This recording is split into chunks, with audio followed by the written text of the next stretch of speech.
सुवर्णपद्मिनी तटान्त दिव्यहर्म्यवासिने सुपर्णवाहन प्रियाय सूर्यकोटितेजसे अपर्णया विहारिणे फणाधरेन्द्रधारिणे सदा नमः शिवाय ते सदा शिवाय शम्भवे।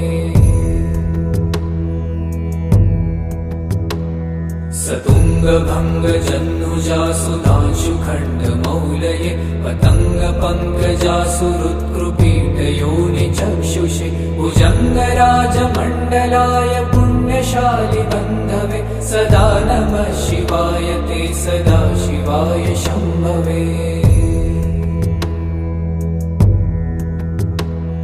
चतुर्मुखाननारविन्दवेदगीतभूतये चतुर्भुजानुजा शरीरशोभमानमूर्तये चतुर्विधार्थदानशौण्डताण्डवस्वरूपिणे सदा नमः शिवाय ते सदा शिवाय शम्भवे।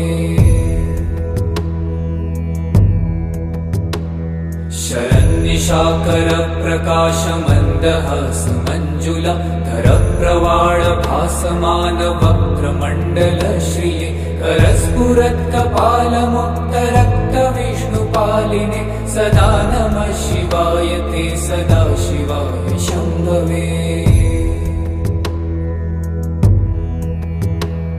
सहस्रपुण्डरीकपूजनैकशून्यदर्शनात् सहस्रनेत्रकल्पितार्चनाच्युताय भक्तित सहस्रभानुमण्डलप्रकाशचक्रदायिने सदा नमः शिवाय ते सदा शिवाय शम्भवे।